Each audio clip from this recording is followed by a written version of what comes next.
My ice-cold CEO contract wife finally agreed to divorce me, but literally the very next second, she jabbed a suspicious syringe straight into my arm and clamped a handkerchief over my nose and mouth, like some crazy low-budget movie villain. She dragged me down and imprisoned me in the basement of our villa. When I finally woke up, I was chained to the bed, spread eagle, like a helpless frog in a high school biology class. And there she was, sitting right on the edge of the bed, smiling down at me with a sickening, obsessive kind of sweetness. I had officially become her exclusive prisoner, forced to endure her twisted games and endless humiliation. Every single day, my unhinged wife personally brewed me a 10-treasure super tonic soup. That bitter herbal sludge was filled to the absolute brim with her obsessive control. Trapped in that sunless dungeon, my mind blurred. I couldn't even tell day from night anymore. But when I finally found a golden opportunity to escape, she caught me and dragged me right back down. She stroked my face so gently and smilingly whispered a terrifying piece of news. I'm pregnant. If you ever try to run away again, I will break your legs. Vespera. What an absolute load of crap this whole contract wife business was. 3 years, 3 whole years. The red circle on the calendar finally landed on the very last day. I let out a long, dramatic sigh of relief. It felt like the massive boulder crushing my chest could finally be tossed aside. For these past 3 years, I helped her deal with her wealthy family's constant, overbearing nagging about marriage. I spent my days swatting away all those so-called young talents buzzing around her like annoying flies. She paid the cash, and I did the dirty work. It was a perfectly fair trade. And hey, thanks to that fat paycheck, my own startup company was doing pretty well. Sure, it wasn't a massive corporate empire, but it wasn't too shabby either. At the end of the day, it was my very own career. And now, that legendary, unattainable first love she always talked about, Caspian, had made his glorious return from overseas. I even scrolled past a photo of their so-called accidental encounter on my social media feed. Vespera was smiling like a warm spring breeze in that picture. All right then, the hero and heroine are deeply in love. It was finally time for me, the humble pawn, to gracefully exit the stage. When I printed out the divorce agreement, I specifically bolded one very important line, leaving with absolutely nothing. I didn't give a damn about a single penny of her family's massive fortune. Over the past 3 years, the mansion was hers. The luxury cars were hers. I, Thorne, never once thought about taking anything that wasn't mine. Humming a little happy tune, I neatly folded the agreement and tucked it right into my briefcase. Tonight was the night we finally lay all our cards on the table. Thorne, you can finally go back to being yourself, I whispered with a grin to my reflection in the mirror. Down in the villa's massive living room, Vespera sat gracefully on the velvet sofa, quietly sipping her red wine. Seeing me walk in, she didn't even bother to lift an eyelid. Vespera, there's something we really need to talk about. I placed the divorce agreement squarely on the glass coffee table right in front of her. The 3 years are officially up. This is the divorce agreement. Take a good look, and if everything is fine, just sign it.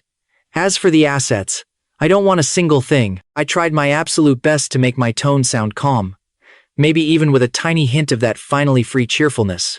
She slowly set down her wineglass and unhurriedly picked up those few sheets of paper. I just stood there, waiting for her to nod, or maybe even offer a few polite words of farewell. Who knew that in the very next second? Erp. The divorce agreement in her hands was violently torn into a snowstorm of confetti.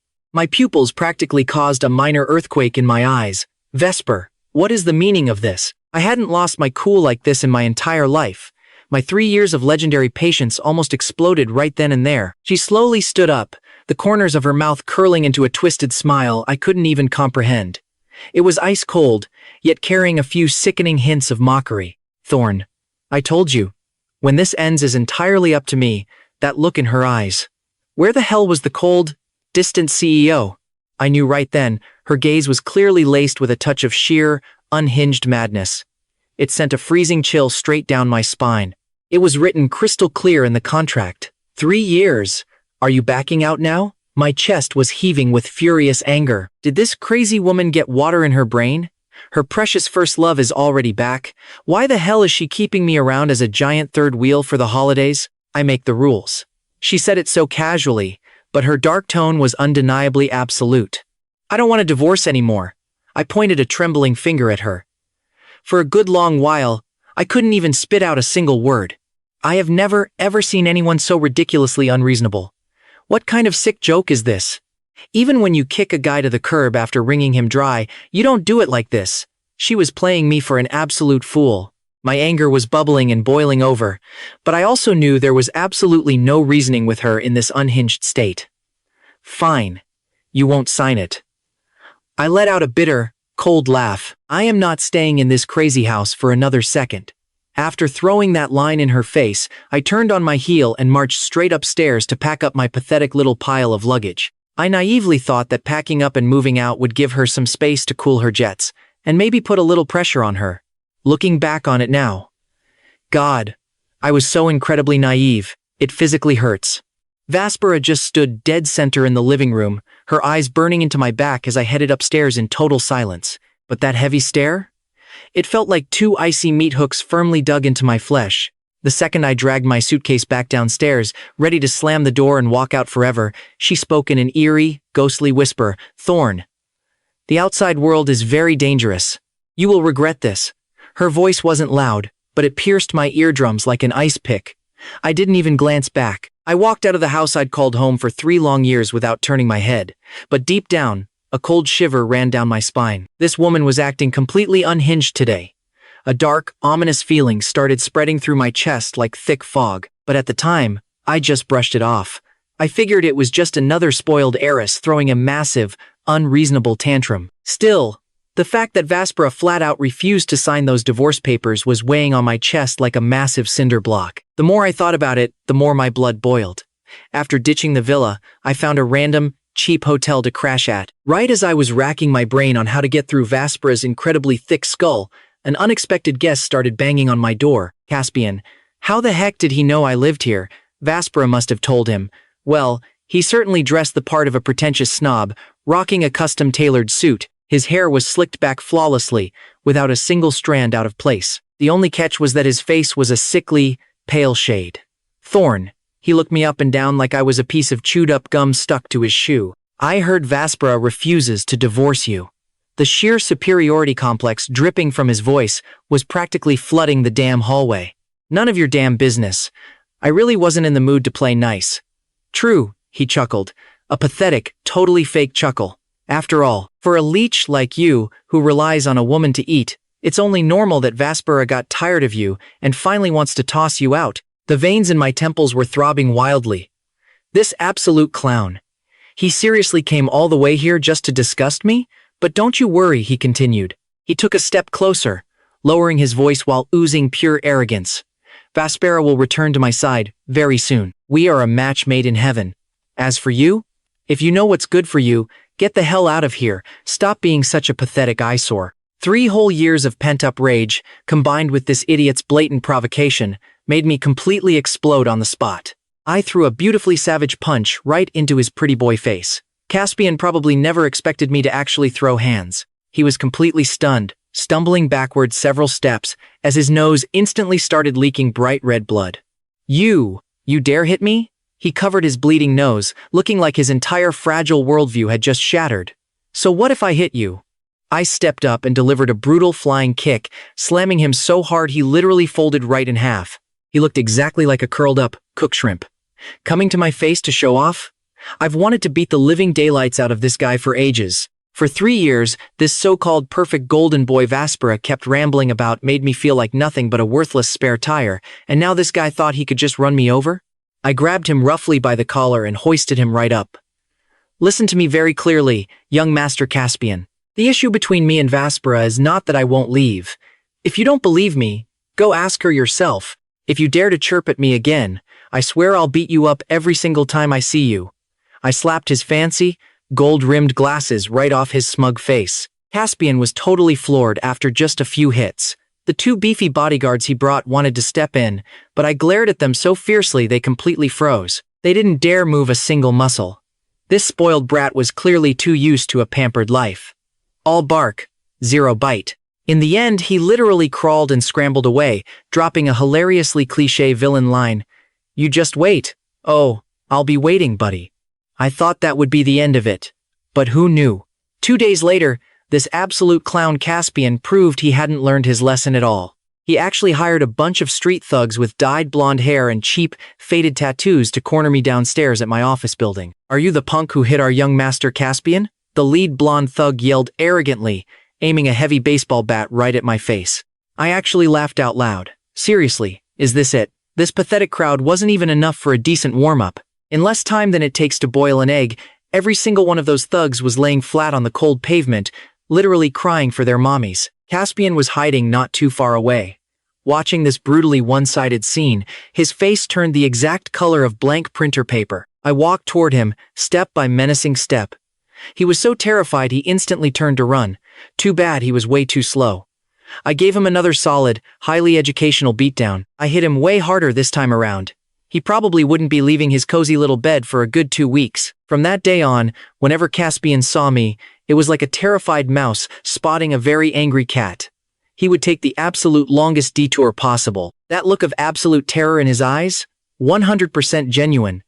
Once, at a fancy business cocktail party, he spotted me from afar. The expensive wine glass in his hand literally dropped to the floor, shattering everywhere, and he just sprinted away. I really gave the poor guy some heavy psychological trauma. What a total weakling. But I figured, since I beat up her precious first love like this, at least for her own sake, she would finally give up, save face, and just sign the damn divorce papers, right? So, I went crawling back to her again. I played nice. I practically begged. I threw every trick in the book at her. "Vespera, I am literally begging you, just let me go, okay? I beat your precious golden boy into an absolute pulp. Why on earth are you still keeping me chained up here?" She just stared right through me, dead silent. It was like talking to a massive, impenetrable brick wall. I was seriously losing my mind, but right when I was teetering on the edge of total despair, things took a wild turn. A massive corporate event popped up. We were forced to attend as the picture-perfect model couple. The second it ended, and we dropped our fake public smiles, I slammed the divorce issue back on the table. "Vespera, what exactly do you want? Just give me a straight answer for once." She stayed quiet for a really long time. So long I thought she was just going to ice me out again, but then, she spoke, in this hauntingly quiet voice. "Fine, I will sign it." I froze completely, totally doubting my own ears. "Wait, what did you just say?" I said. "I will sign the divorce agreement," she repeated, her face totally blank, completely devoid of any human emotion. My heart skipped a massive beat, instantly followed by a tsunami of absolute joy. Thank God, these 3 years of hell are finally coming to an end. But before I could throw a mental parade, I caught the way she was looking at me. Man, how do I even describe it? It was deeply, deeply creepy. Like staring into a pitch-black, bottomless lake, hiding something I could not decipher. And tucked inside all that was a sick, tiny hint of excitement. Vespera actually caved. She actually said she would sign. My brain just went totally blank for a second. I literally could not believe it. These past 3 years, I had suffered enough. Hearing her say, "Fine, I will sign," was absolute music to my ears. However, she shifted gears real quick. A weird, unreadable smile slowly crept onto her lips. "Before I sign, let us have a meal together. Think of it as a farewell dinner." "A farewell dinner? You know what? Sure. Let us eat." As long as she signs that damn paper, forget one meal, I would choke down a whole 10-course royal banquet with her. I even felt a tiny sting of guilt. Had she finally found her conscience? Did she actually want a clean, amicable split? Dinner was set in the villa's massive dining room. A long table, fancy candle holders, and surprisingly, a few of my favorite dishes. Vespera was incredibly quiet tonight. Honestly, you could even call her gentle. She poured my wine, softly asking how my company was doing. Her voice was totally different from that cold, polite tone she used back when we first met. Tonight, she was so sweet it literally made my skin crawl. It just felt wrong. But hey, I was completely blinded by the sweet, sweet taste of incoming freedom. I brushed it off and did not think too much about it. I just figured it was the calm before the storm, or her final act of fake politeness. After dinner, she neatly set down her silverware. "Let us go to my study. I will grab a pen. Do you have the agreement on you, or should I print the backup from my computer?" I brought it. I practically ripped the document out of my briefcase. That glorious piece of paper carried all my hopes and dreams. Her study. It was not my first time in there, but tonight, I felt this suffocating, heavy pressure hanging in the air. She walked behind the massive desk and sat down, taking the agreement and the pen right out of my hand. My heart was racing like a Formula One car. My eyes were absolutely glued to her hand. I did not even blink. She lowered her gaze, her long eyelashes casting these soft shadows under the desk lamp, and then, finally, she put pen to paper with a smooth, flowing motion. She signed her name, Vespera. At that exact second, the massive, 3-year-old boulder crushing my chest finally rolled away. She slid the signed document across the desk toward me. "Thorne, now, you are free," she whispered. Her voice was dangerously light. I reached out to grab the agreement. My fingertips were literally millimeters from touching that holy paper. And right at that exact moment, everything went straight to hell. Vespera's free hand shot out of the desk drawer like lightning. A cold metallic gleam flashed. A syringe. My pupils shrank to pinpricks. Absolute, pure ice shot straight from the soles of my feet to the top of my skull. Vespera! I wanted to dodge. I desperately wanted to fight back. But it all happened way too fast. Her movements were terrifyingly clean and sharp. She was not some pampered rich girl. She moved like a highly trained assassin. Without a single ounce of hesitation, that ice-cold needle stabbed viciously right into my arm. I hissed in agonizing pain, instinctively jerking back to shake her off, but her other hand locked onto my arm like an iron vice. Her strength was totally monstrous. She ruthlessly slammed the plunger all the way down to the bottom. Instantly, a violent, crushing wave of dizziness smashed right into my brain. A sick, numbing sting spread up my arm, rapidly followed by complete and total muscle failure. What did you just inject me with? I gritted my teeth, my eyelids suddenly feeling heavier than bowling balls. She did not say a word. She just calmly pulled a crisp white handkerchief from her pocket. And that cloth, it carried this bizarre, sickeningly sweet fragrance. She clamped it brutally hard over my mouth and nose. Let go. I struggled like a madman, but my strength was draining fast, like a pulling tide. My vision went completely blurred. The room started spinning out of control. Damn it! I completely let my guard down. I actually thought she was going to let me walk away that easily. The last image burned into my retinas was Vespera's face leaning in close. The corners of her lips curled into this bewitching, yet profoundly twisted smile. Her beautiful eyes curved into crescent moons, but behind them lurked a terrifying, suffocating, inescapable possessiveness. Thorne, her voice was like the whisper of a demon, echoing deep inside my ears. On the day we signed that contract, 3 years ago, I wanted to do exactly this. I wanted to lock you up in a basement, my own private basement. I wanted to chain you up, so you belong only to me. Just before my consciousness sank completely into the abyss, I heard her soft, satisfied chuckle. That laugh was like honey laced with lethal poison. It made my blood run absolutely cold. Just what kind of total psycho had I provoked? I have no idea how much time passed. When I finally woke up, it was to a lingering fragrance and a soft touch. I felt like I was in some dimly lit underground room. My wrists and ankles were clamped down by something heavy. Thick iron chains. I was chained spread-eagle to a bed.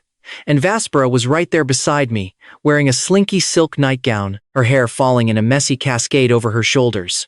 Her face was buried in the crook of my neck, her breath scalding hot against my skin. "Hubby, you're awake!" Her voice was so soft, so gentle, tickling my nerves like a feather, but beneath it was a bone-chilling sense of satisfaction and pure, unadulterated insanity. I opened my mouth to speak, but my throat was as dry as sandpaper. "Shh." She pressed a finger lightly against my lips. "Hubby, it's perfectly fine if you don't remember.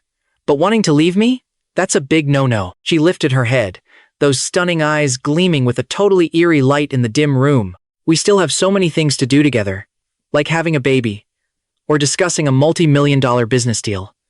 I lost track of time again. When my consciousness resurfaced next, a soft female voice, laced with a lazy chuckle, came from right above my head. That sound. I jerked my head up. It was Vespera. She was sitting on the edge of the bed, looking perfectly at ease, wearing that familiar silk nightgown. She was holding a glass of red wine, swirling it gently. The dark red liquid caught a bizarre glow in the shadows. The woman sitting here right now was a completely different person from the aloof CEO I used to know. Those gorgeous eyes were flashing with a terrifying light I had never seen before, an almost fanatical gleam. She leaned down, moving closer to me. Her warm breath hit my face, carrying the faint scent of wine mixed with her signature perfume. Thorne. Her voice was light, soft, exactly like a lover's whisper. Actually, on the day we signed that contract 3 years ago, she paused, her lips curling back into that bewitching, sick smile. It was a smile that made my scalp tingle with pure dread. I already wanted to do this. My pupils contracted violently. "You're out of your damn mind, Vespera. Let me go," I roared. But thanks to the drugs, my voice came out raspy and totally weak. She acted like she didn't even hear my furious shouting and just kept right on with her monologue. Those beautiful eyes curved into crescents, overflowing with a terrifyingly intense possessiveness. "I wanted to lock you up in a basement that only I could enter, chain you up, so you belong solely to me." Her fingers traced gently across my cheek, the icy touch giving me goosebumps all over. "Psycho! This crazy woman has completely lost her damn marbles," I screamed internally. "Hubby, it's okay. You'll get used to it." She spoke so softly, as if she were comforting a clueless child. "But wanting to leave me? That's absolutely forbidden." A dangerous glint flashed in her eyes, but she just smiled, a smile full of fanatical certainty. Then she set down her wine glass, her gaze locking tightly onto me. The sheer possessiveness in her eyes practically threatened to swallow me whole. I struggled desperately. The iron chains rattled loudly, but those damn drugs hadn't completely worn off yet. I couldn't muster any real strength. I could only watch helplessly as she chained me down with her eyes. A massive wave of humiliation drowned me completely. I'm a grown man, and I was being completely controlled by a woman like this. Tears of pure frustration slipped uncontrollably from the corners of my eyes. She just kept staring at me with that obsessive, fanatical gaze, like she was admiring her most beloved, unique private collection piece. She is a certified lunatic, an obsessive freak with maximum control issues. How the hell did I ever get involved with someone like this? In the days that followed, I finally understood the true meaning of wishing to live but being unable to, and begging for death but being denied it. Vespera, that absolute psycho, came down punctually every single day to visit. But calling it a visit was a joke. It was just her way of declaring ownership over me. She would sit on the edge of the bed, her fingertips tracing my skin over and over again, muttering non-stop stuff like, "You can only be mine. No one can ever take you away." Just a constant stream of that obsessive, crazy nonsense. I felt like a soulless rag doll, entirely at her mercy, stripped of every single shred of my free will. But the absolute worst, the most deeply humiliating part of this whole nightmare? Feeding time. She insisted on feeding me mouth to mouth. Her sickeningly sweet perfume blending with the smell of the food literally made my stomach churn. At first, I fought her with everything I had. I clamped my jaw shut, refusing to give in, but when starvation hit its absolute peak, my so-called backbone turned into a total joke. And the crazy part? She never even got mad. She just watched me, wearing that sickeningly gentle smile. "Hubby, how can you not eat? If you don't eat, how will you have the energy to keep me company?" In the end, I caved. Up against raw starvation and her terrifying control, my pathetic little scraps of pride completely shattered into a million pieces. And then, aside from the feeding, there was that godforsaken 10-treasure super tonic soup. I swear to God, I have never seen such a ridiculous concoction in my entire life. Morinda root, epimedium, prepared Romania, goji berries, dogwood, fleece, flower root, cordyceps, eucommia bark. It was like she tossed an entire textbook of hyper-nourishing traditional herbs into a pot and boiled it down into a pitch-black sludge. The smell alone was toxic enough to knock out a full-grown horse.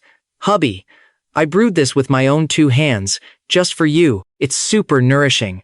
She held out the bowl, smiling like the picture-perfect, devoted little wife. I genuinely wanted to throw up, but she just pinched my jaw open and forced the vile liquid right down my throat. As that bitter sludge slid down my windpipe, my internal organs staged a massive protest. Sure, my body got unnaturally energized day by day, but it was a totally fake rush, built on a terrifying sense of being completely hollowed out. But what was even more shameful, under the heavy influence of her drugs, those insane tonics, and her nonstop daily conditioning, my body actually started developing twisted, instinctual reactions to her. I absolutely despised myself.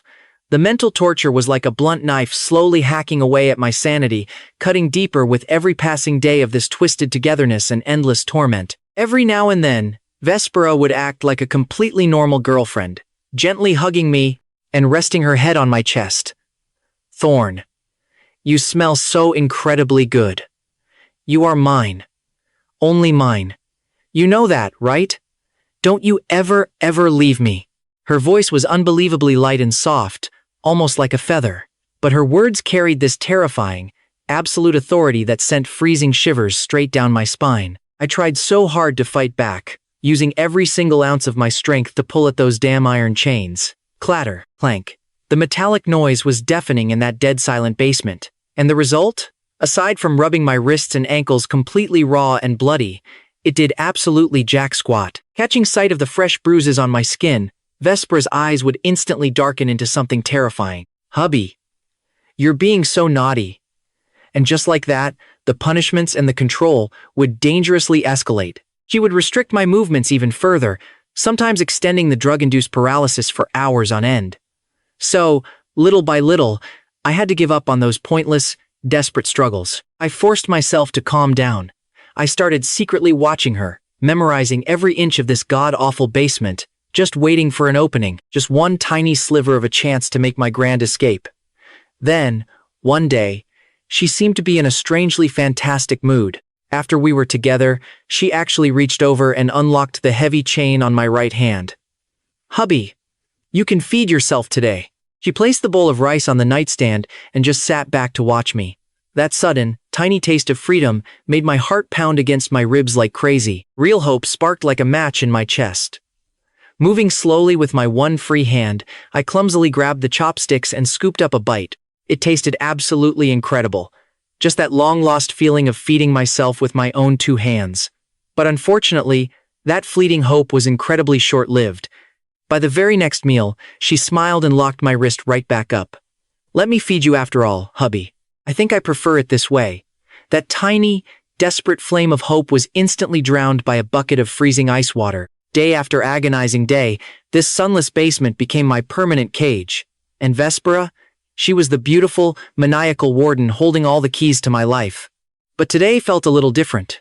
Vespera floated down into the dim basement just like always, wearing that same silky nightgown, the air instantly thick with her familiar, dizzying perfume. She skillfully dove into our twisted routine of togetherness, the one I had so humiliatingly grown accustomed to.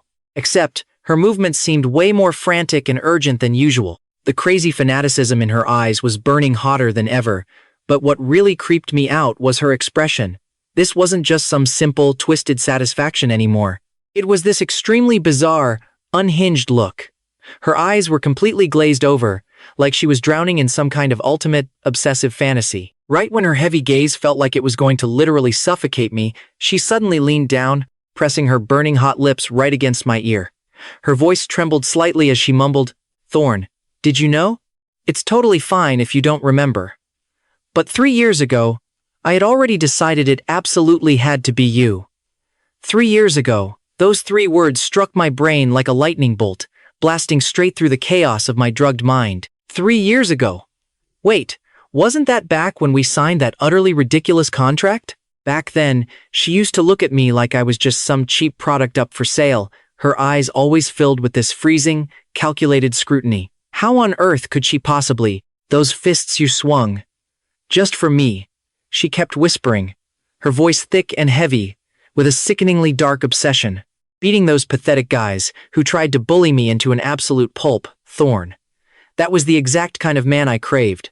My entire body froze solid. What is she even talking about? Beating guys up?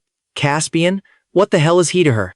She suddenly let out a sneer, her voice dripping with pure, unfiltered disgust. "Just a pathetic piece of trash," she spat, looking weak enough to blow over in the wind, like a complete and utter hypocrite. I must have been out of my mind to ever pay attention to garbage like him. A gold digger who only wanted my money and my status. Did that loser seriously think I had no idea what he was plotting? As she spoke, she gently dragged her fingernail right under my chin. Her eyes looked terrifyingly fanatical, like a cult leader who just got a divine revelation. "Only a real man like you is qualified to be mine. My brain was absolute mush. Her deranged confession made my blood run freezing cold, but what terrified me way more was her next sentence. This time, I finally have you all to myself. And right before I got you, I even got to watch the exact storyline play out perfectly. She started laughing. The sound echoed through the dead silent basement, sending chills down my spine. 3 years, Thorne. Do you have any idea how long I've waited? I guess that worthless trash Caspian wasn't totally useless after all. The second he came back, I knew I'd get to watch you fight for me, like a true hero. Thorne, do you remember when you beat Caspian half to death right in front of me? Do you have any idea how thrilled I was on the inside? Just how insanely happy that made me? It felt like a bomb went off in my head. So Caspian messing with me over and over wasn't a coincidence. I was the target all along. I had walked right into her trap like a total idiot.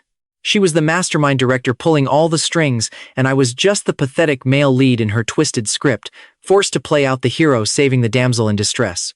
But my biggest regret is still that one kick of yours, she sighed, a look of genuine disappointment crossing her face. The kick that almost killed him. I only got to watch that glorious moment through a security camera. I really wanted to see it with my own 2 eyes. Looking at the toxic mix of obsession and total madness on her face.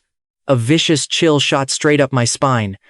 But my body's physical instincts were completely betraying me. This extreme disconnect between my mind and body was practically driving me insane. A long while later, she finally stopped her unhinged mumbling, resting contentedly against my chest, like a lazy cat that had just eaten a massive meal. Her breathing slowly leveled out. She occasionally stroked my chest with her hand, acting completely dependent on me. I kept my eyes squeezed shut. I didn't even have the strength to twitch a single finger. A little while later, she seemed to have rested enough. She propped herself up, clearly getting ready to lock me back in my cage and leave like she always did. But the exact second she sat up, all the color drained from her face. She suddenly slapped a hand over her mouth, frowning hard, looking like she was about to throw up. The very next second, she scrambled off the bed and sprinted straight toward the basement door without even glancing back. The clicking of her high heels faded away until the heavy iron door slammed tightly shut. The entire basement went back to dead silence. I just lay there on the bed, gasping heavily for air, feeling like my body had been completely dismantled. After what felt like an eternity, it sluggishly hit me that she was actually gone, and when she was caught up in the moment earlier, she had unlocked the shackles on my hands. Because of that sudden wave of nausea, she completely forgot to lock me back up. I slowly, numbly raised my hands. The cold iron chains were just draped loosely over my wrists. The locks were open.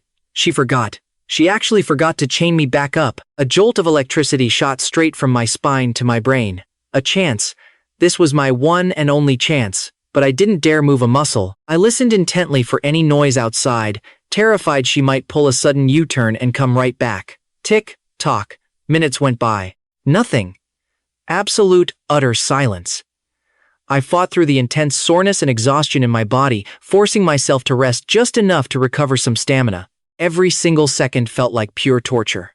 About 2 hours later, I finally felt a tiny sliver of strength return to my limbs. Slowly, bit by bit, I sat up and started tackling the damn shackles locked around my ankles. These cuffs were way sturdier than the ones on my wrists. I fumbled around the dark room and managed to find a metal bracket she'd dropped while changing a light bulb previously. Clink, clank. Sweat dripped down my forehead right into my eyes, stinging and burning like crazy. Another 2 torturous hours passed. Click, a tiny sound. The heavy restraints on my legs finally popped off. Sweet freedom. I staggered to my feet and made a mad dash for the heavy iron door leading back to the outside world. But my hopes were instantly smashed to pieces by reality. The door was locked totally solid. It had some crazy high-tech electronic lock I'd never even seen before. I sprinted back into the room and dug out anything that could possibly work as a tool. I banged and pried at the door, but it was useless. This stupid door felt like it was grown right out of the wall. It wouldn't budge a single inch. In absolute despair, my fingers brushed against a piece of hard plastic that fell off from God knows what. It was about the size of a credit card. Wait, isn't this exactly how they do it in the movies? Slide a plastic card into the door seam, swipe it down, and bingo, freedom. I knew it was absolute Hollywood movie logic, but right now, a dead horse was the only horse I had left to ride. I jammed that piece of plastic into the door crack, swiping it up and down like an absolute maniac. My arms ached so badly they felt like snapping right off. I was parched, completely starving. My throat felt like it was literally on fire. And just when I was about to give up, ready to collapse on the bed, and just wait for my doom, a microscopic click echoed from the lock core. I jolted. Pure, ecstatic joy flooded my veins. It actually worked. I am an absolute, undeniable genius. I grabbed the door handle and yanked it inward with every single ounce of strength I had left in me. The door opened, but only a tiny crack, before a massive, violent force shoved it right back open from the outside. What the? Before my brain could even process what was happening, there it was, that godforsaken white handkerchief. Again, that familiar, sickly sweet scent instantly engulfed my face. I didn't even get a single second to see clearly. My consciousness sank right back into that endless, dark abyss. As I fell, I collapsed into a deeply familiar, faintly sweet-smelling embrace. It was Vespera. Sometime later, my consciousness was violently dragged back out of a sticky, muddy swamp.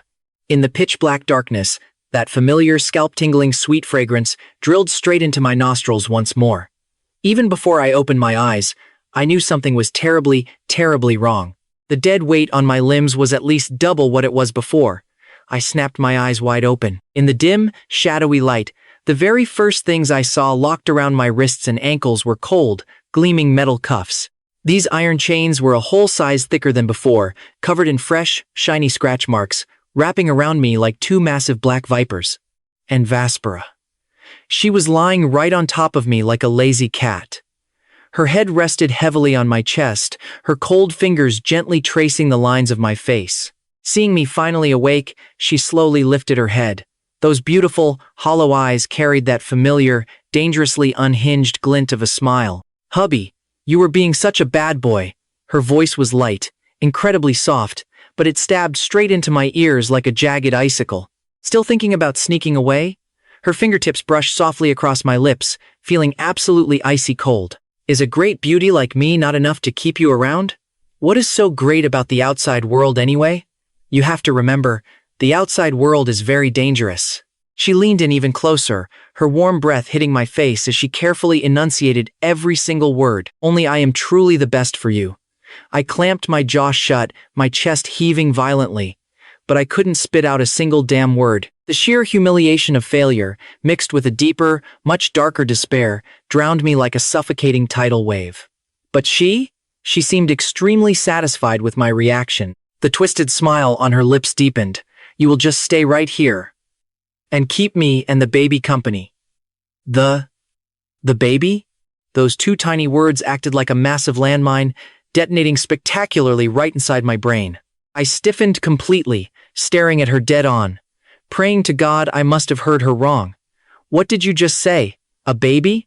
The dangerous, sick look on Vespera's face instantly vanished. It was completely replaced by a look of pure innocence and glowing expectation, just like a little kid who did a good chore, eagerly waiting for an adult to praise them. She nodded vigorously, her eyes sparkling. "Yep, our baby, your baby." She even used this slightly boastful tone, answering me dead seriously. "This is the result of all our hard work over the past 2 weeks." But just after saying that sweet, innocent look vanished all over again. She snapped right back into being that incredibly dark, twisted, insanely possessive psycho, narrowing her eyes dangerously. This seamless, terrifying switching of expressions sent a wave of pure nausea straight up from my soul. My brain was an absolute, chaotic mess. I desperately forced myself to grab onto my last shred of sanity, asking in total disbelief, did the hospital actually confirm it? Well, obviously. She raised an eyebrow smugly, looking like a peacock that had just won a street fight. The moment it was confirmed, I wanted to rush straight back and tell you the good news. But when I opened the door, I found out. Her eyes instantly turned freezing, dead cold. Her hand violently tightened its grip, pinching my jaw hard. I found out a certain heartless man actually tried to sneak away, tried to abandon us. Mother and child. Her words completely choked me up. My heart felt like it was grabbed by a cold, invisible hand, sinking down like a heavy stone. A baby. She was actually pregnant. This absolute, undeniable fact was 100 times heavier than the upgraded iron chains locked on my wrists. It thoroughly crushed the absolute last, tiny spark of hope I ever had for escaping. I breathed.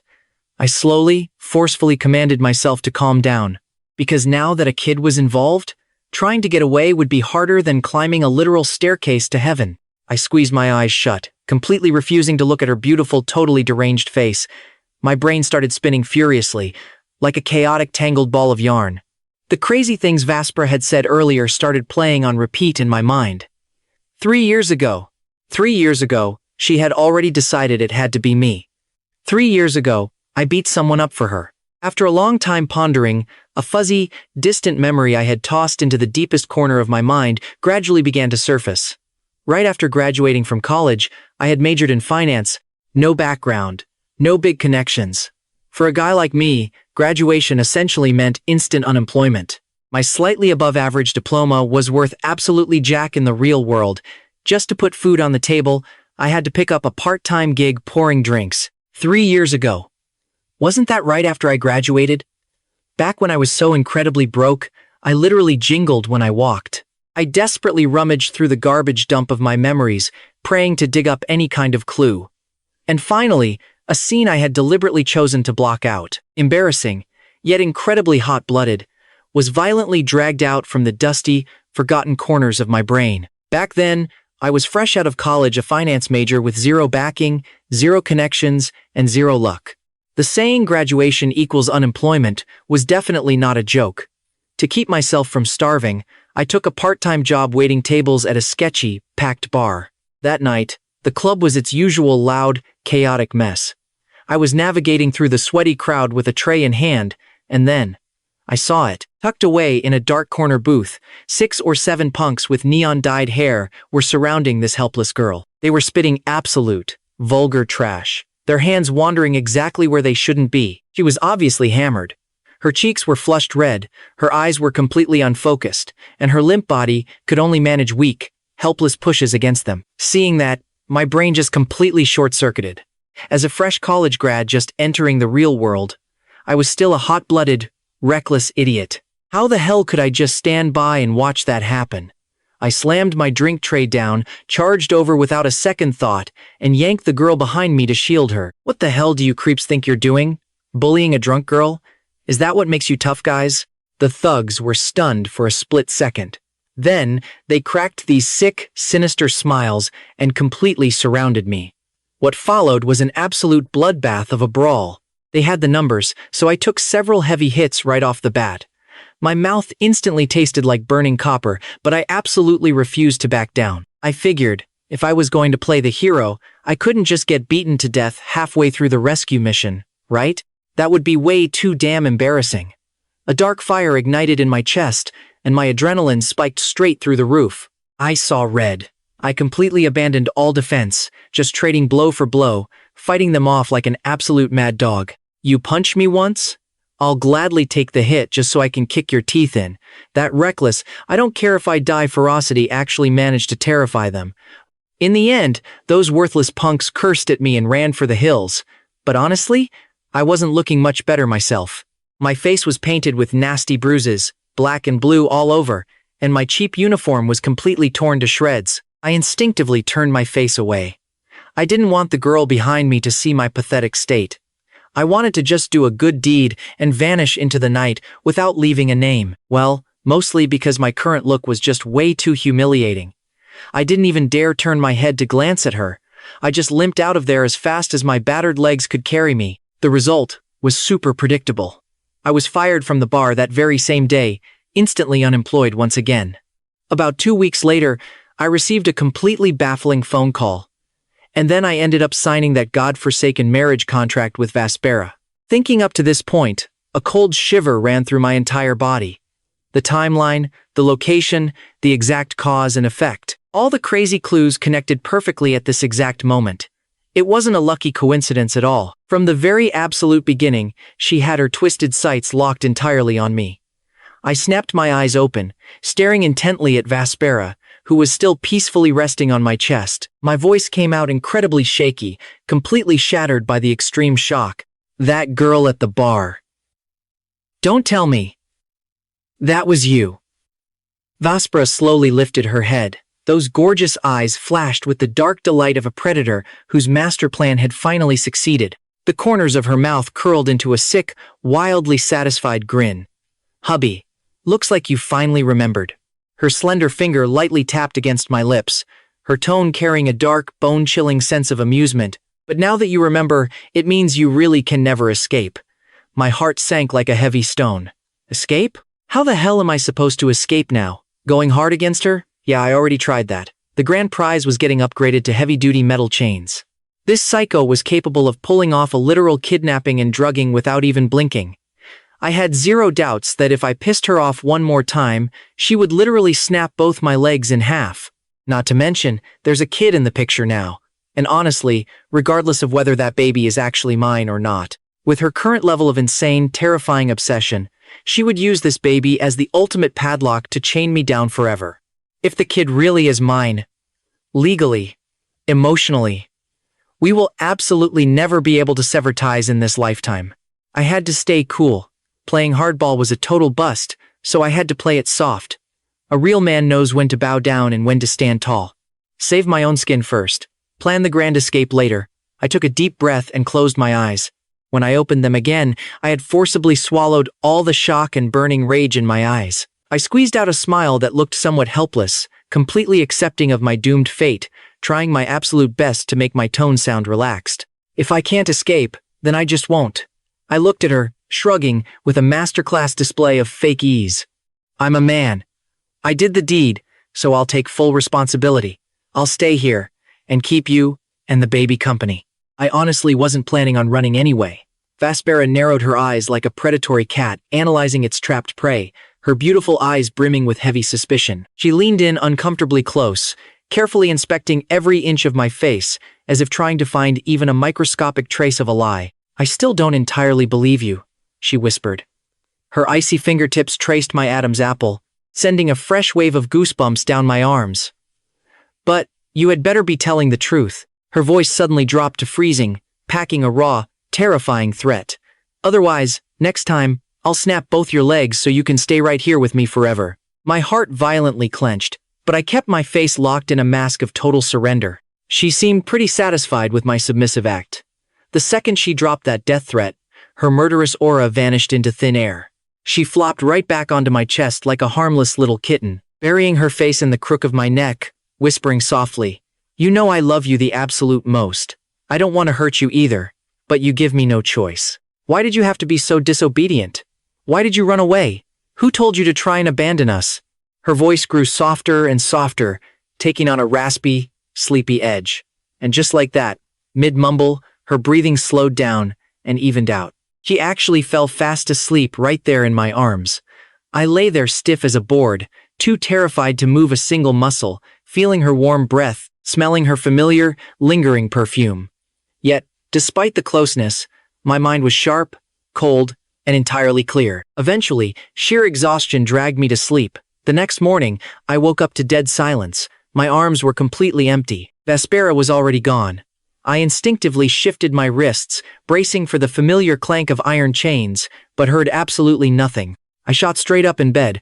I stared at my wrists, then my ankles. Empty. Nothing. Those heavy iron restraints had actually been taken off. My heart skipped a massive beat.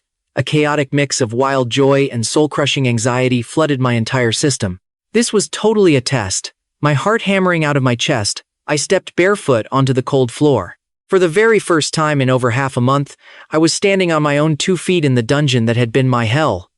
I took one step, then another. Moving toward that heavy iron door, my heart pounded like a literal war drum.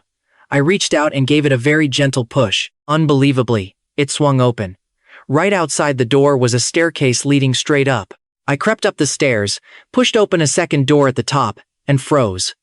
The scene right in front of me was way too familiar. Vespera's study. That massive mahogany bookcase, the ridiculously expensive leather sofa, and the faint smell of ink. I stood there, totally paralyzed.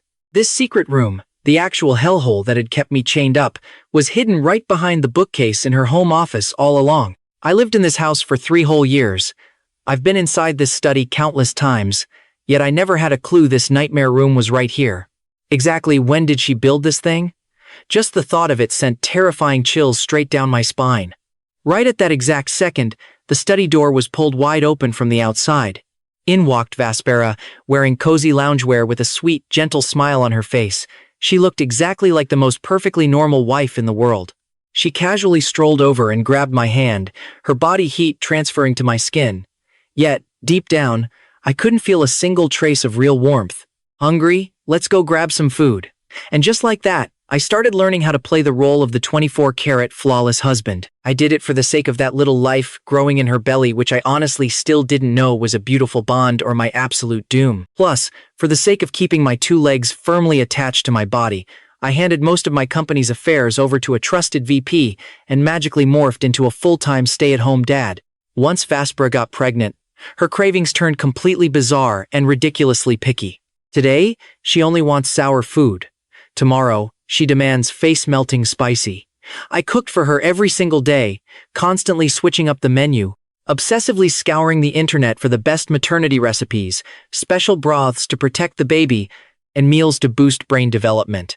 I was terrified of not serving her well enough. Hubby, I want sweet and sour fish today, the really authentic kind. You got it. I tied on my apron, marched into a kitchen that was literally bigger than my office, and started prepping the fresh sea bass that had just been flown in.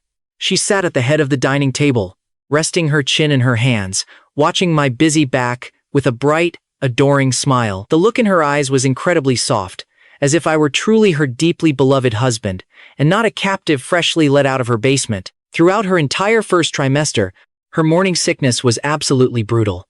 Every morning, I'd wake up early to prep soda water and fresh lemon slices before driving her straight to her office. Only after watching her safely walk into that massive corporate skyscraper would I finally head off to handle my own business. By the afternoons, I made sure to wrap my work up early so I could drive back over to her company. Sometimes I'd just hang out in her grand CEO office, helping her review the less critical documents, just so she could clock out and rest a little earlier. The way her subordinates looked at me shifted from pure, initial shock to them now being completely used to my face. They even looked at me with a hint of envy. They probably all thought their untouchable Ice Queen boss had finally been thawed out by me, the perfect trophy husband. But little did any of them know, hiding right behind this fake, picture-perfect show of affection was a deeply terrifying, soul-crushing madness. Vespera grew insanely dependent on me. Honestly, she was clinging to me like a needy little girl. Everywhere I went, she followed right behind. Whenever I read over my documents, she'd drag a little stool over and sit right by my side. When I cooked, she'd wrap her arms around my waist from behind. That sick, suffocating possessiveness of hers actually seemed to wash away with the pregnancy hormones, turning into the cute, clingy affection of an innocent girl. A few times, just watching her peaceful face while she slept, I even caught myself falling for a fleeting illusion. Maybe, just maybe, she really had changed. Maybe we could actually live the rest of our lives like this. We genuinely started acting like a real, normal couple. On weekends, she'd drag me out to the mall. Standing in front of the dazzling racks of clothes, she'd excitedly grab a pair of cartoon couple pajamas, one big bad wolf and one red wolf, holding them up against my chest. Hubby, look. Don't these look just like us? She beamed, her eyes curving up into sweet little crescent moons. I stared at myself in the mirror, wearing those big bad wolf pajamas with a look of utter helplessness. My lips twitched. Yeah, very much so. You're the red wolf, always carrying a frying pan around to smack me with. She didn't even get mad. Instead, she just rested her head on my shoulder, smiling even brighter. We would hold hands just like any ordinary couple, watching some boring romance movie in the theater, or sharing a skewer of grilled squid at the street food market. She'd sip my milk tea, and I'd finish the takoyaki she took a bite out of. That kind of everyday sweetness was terrifyingly real. I definitely enjoyed this rare warmth, but the alarm bells ringing in my head never dared to quiet down for a single second. That night, we were lying in bed reading. She was resting safely in my arms. Suddenly, she grabbed my hand and pressed it flat against her slightly swollen belly. "Did you feel that?" she whispered. I was just about to ask, "Feel what?" when a tiny, strange little thud thumped under my palm, like a little fish gently blowing a bubble inside her. My entire body froze solid. The baby was kicking. I looked down, locking eyes with Vespera. She was looking right back up at me, and in those beautiful eyes, there shone a light I had never, ever seen before. A mix of warm maternal glow and pure, hopeful anticipation. At that exact moment, an indescribably complex wave of emotion surged through my heart. Towards this little life that was about to enter the world, I realized I wasn't completely indifferent. That tiny little heartbeat felt like it knocked directly against my soul, making me truly realize that a living, breathing life was in there, tied directly to my very bloodline. But at the same time, this connection felt like a brand new shackle, locking me firmly in place.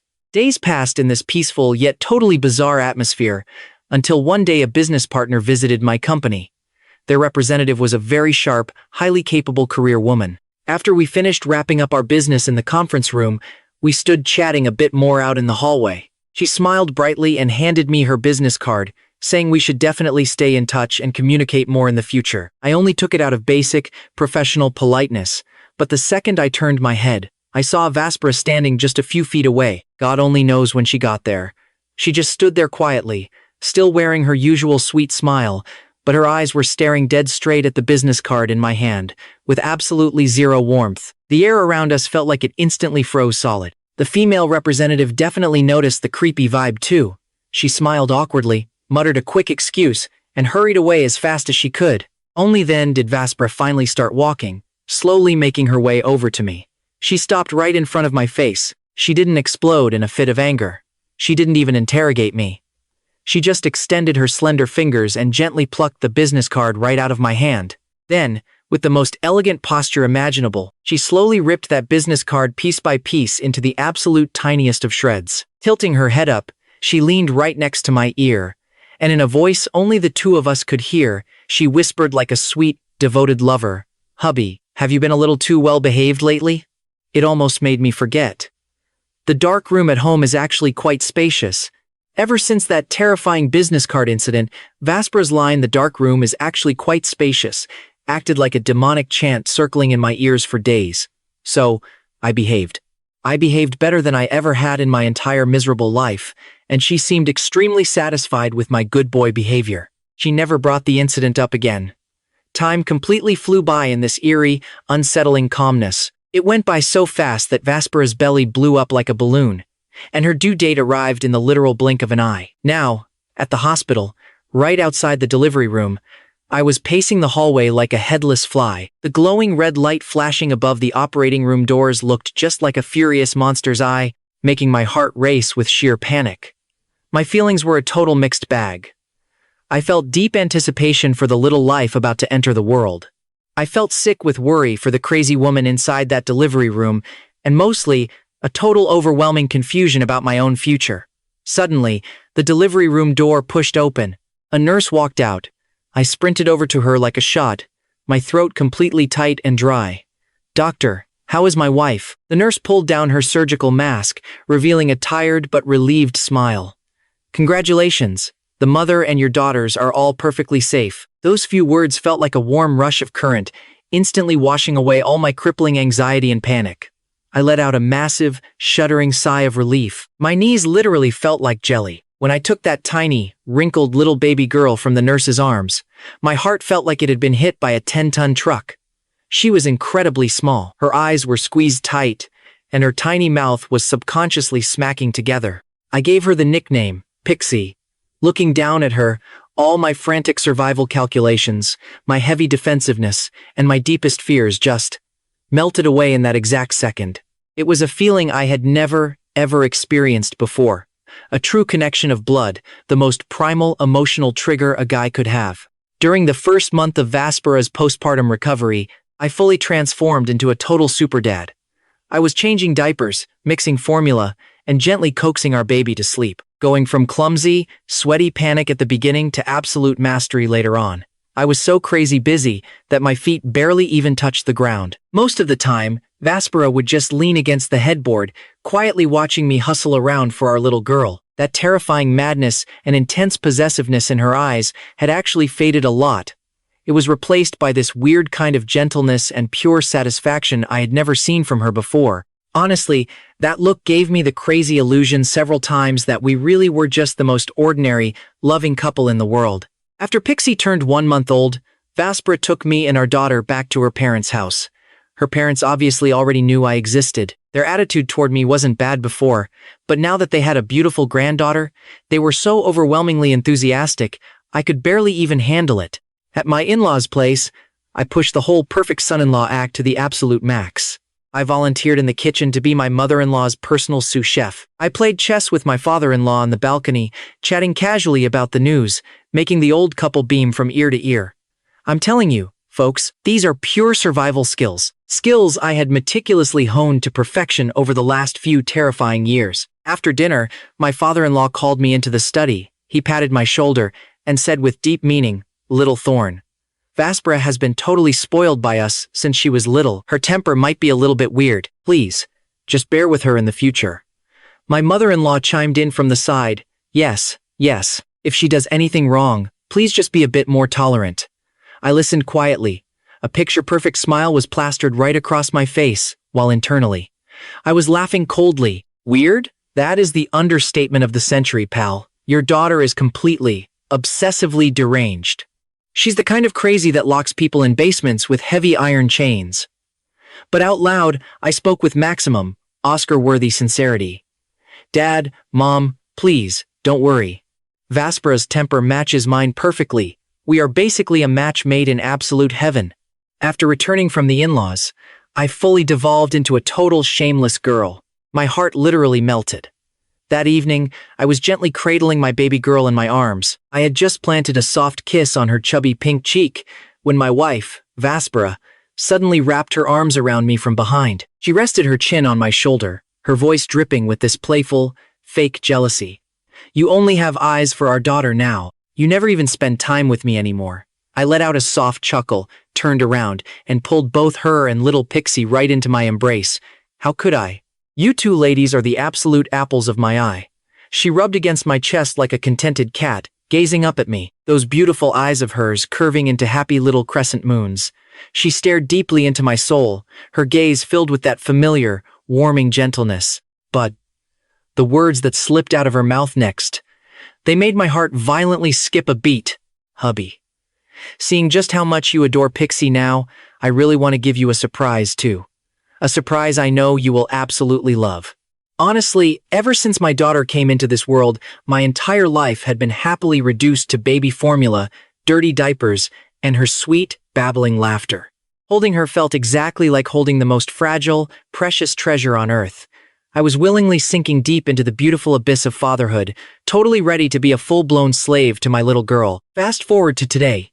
I was frantically trying to wrestle Pixie into a clean diaper, her tiny little feet kicking wildly against my arms, when Vespera sneaked up from behind again, leaning in incredibly close to my ear with this mysterious vibe. "Hubby, let me take you to see a special present."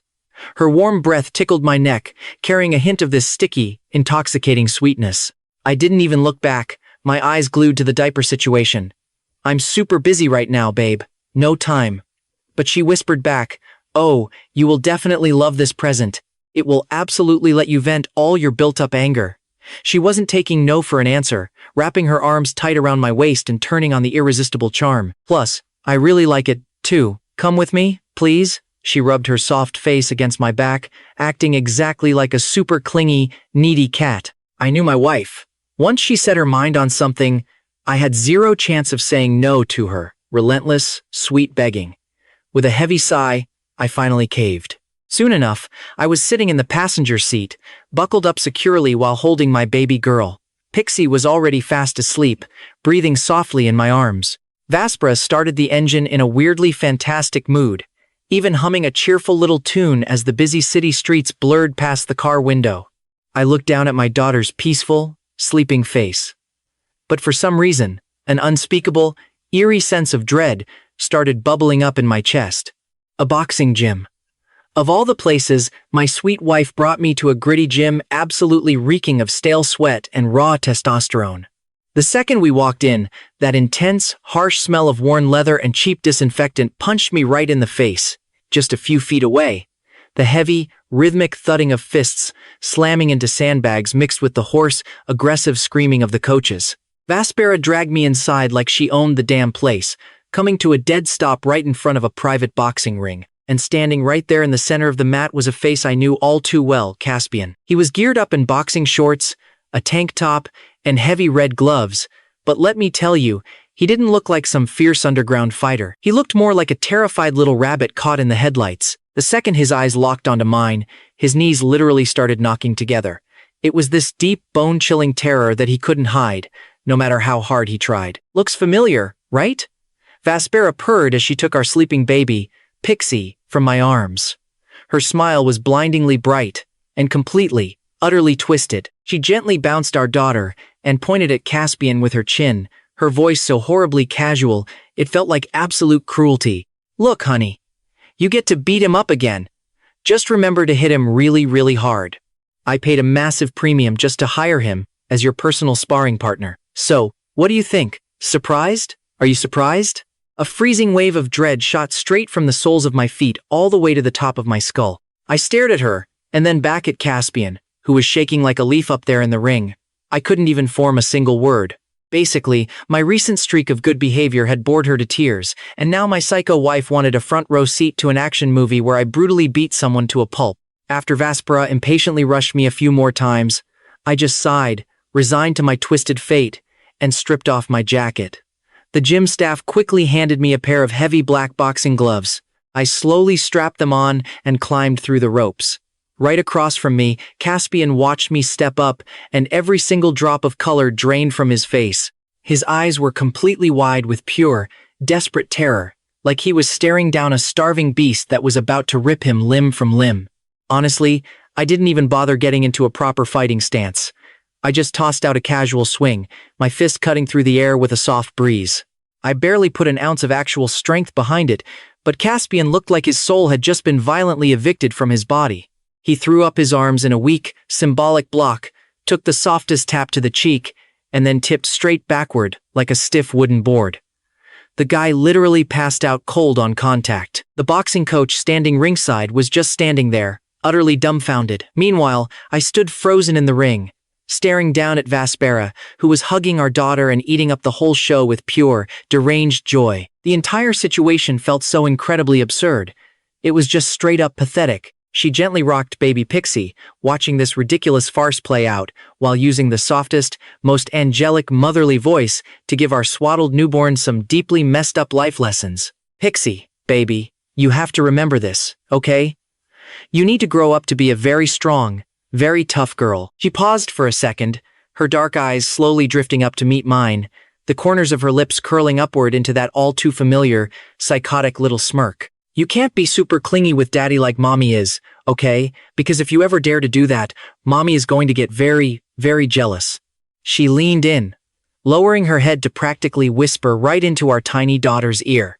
In a dreamy, almost haunting tone, she breathed out words that made the blood in my veins run completely ice cold. "And if that happens, well, daddy will just have to go right back into the dark room again." The dark room. That wasn't just some easily forgotten nightmare from the past. It was the literal sword of Damocles, dangling by a fragile thread right over my neck for the rest of my life. My heart pounding, I ripped off those heavy boxing gloves, tossed them onto the canvas, climbed out of that ring, and somehow forced my face into the warm, loving smile of a perfect husband. I called out to the beautiful, terrifying mother of my child standing across the room. "Honey, let's go home." My voice wasn't booming, but it echoed with crystal clarity through that noisy gym. "I'm gonna head home and cook you your absolute favorite braised sea bass."